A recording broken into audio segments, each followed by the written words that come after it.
Students, the opposition is not going to accept this. We are with the students, and Mr. Narendra Modi has to remove. How long you continue here? He has to remove the education minister, and he has to apologize.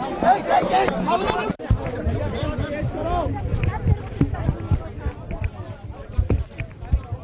तर ही काही थेट दृश्य आपण या ठिकाणी पाहतोय। राहुल गांधी काही वेळातच या ठिकाणी येतील। खासदारांसह ते आता गांधी स्मृतीस्थळी दाखल झाले आहेत। सर्वांनी आपल्या मोबाईलचे टॉर्च ऑन केलेत।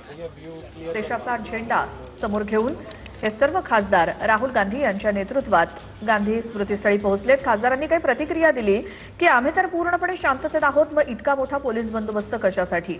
आम्ही आक्रमक नाहीत, आम्ही शांततेत आलो आहोत, मात्र पोलिसांना कसली भीती वाटते, इतका बंदोबस्त कशासाठी, असा प्रश्न काही खासदारांनी उपस्थित केला।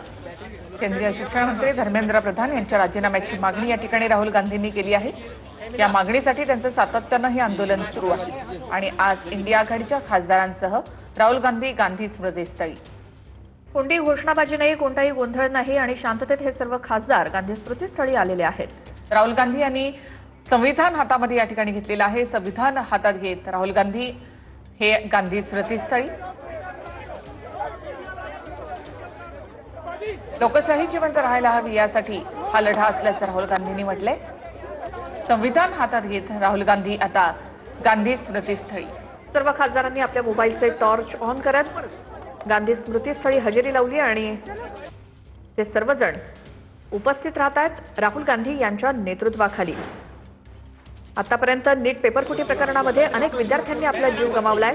विद्यार्थ्यांवरती लाठीचार्ज आणि या सगळ्याच्या निषेधार्थ राहुल गांधी हे म्हणतात की जर विद्यार्थी रस्त्यावरती आहेत तर आपण देखील रस्त्यावरती उतरलं पाहिजे आणि याच भावनेतून विरोधी पक्षातले सर्व खासदार आज गांधी स्मृतीस्थळी आलेत।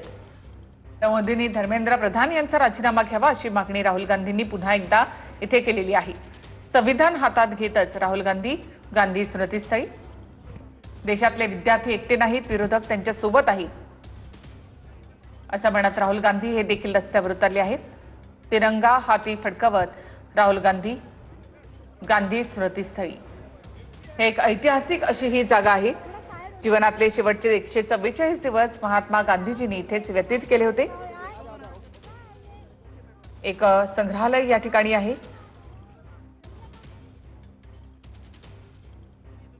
सर्व खासदारांना घेऊन या ठिकाणी राहुल गांधी, तर ठाकरेंचे खासदार अरविंद सावंत आणि अनिल देसाई हे देखील राहुल गांधी यांच्या सोबत या ठिकाणी आहेत। एकीकडे महाराष्ट्रामध्ये ठाकरे बंधू आंदोलन छेडतायत, दुसऱ्या बाजूला त्यांचे खासदार संसदेमधली लढाई लढतायत आणि इंडिया आघाडीमध्ये सहभागी असलेले हे सगळे खासदार राहुल गांधी यांच्या सोबत या ठिकाणी गांधी स्मृतीस्थळी।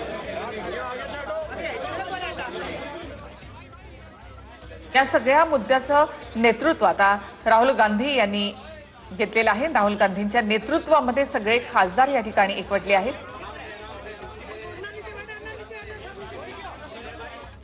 आपण बघू शकतो गांधी स्मृती स्थळावरची ही थेट दृश्य आपण दाखवण्याचा प्रयत्न करतोय। राहुल गांधी यांच्या सोबत त्यांच्या पक्षाचे नेते देखील असल्याचं आपल्याला बघायला मिळतंय। हातामध्ये संविधान घेऊन हे राहुल गांधी आणि त्यांचे सगळे नेते या ठिकाणी पोहोचलेले आहेत। मोबाईलचा टॉर्च या सगळ्या नेत्यांनी चालू केलेला आहे आणि राहुल गांधी हे आता महात्मा गांधी यांच्या गांधी स्मृती स्थळी पोहोचल्याचं बघायला मिळतंय। गांधी स्मृती स्थळ हे याच ठिकाणी खरं तर महात्मा गांधी यांची हत्या गेलेली होती आणि त्या ठिकाणी आता सगळे काँग्रेसचे नेते, काँग्रेसचे खासदार पोहोचल्याचं आपल्याला बघायला मिळतंय। बघतोय दृश्यांच्या माध्यमातून काँग्रेसच्या खासदार प्रियंका गांधी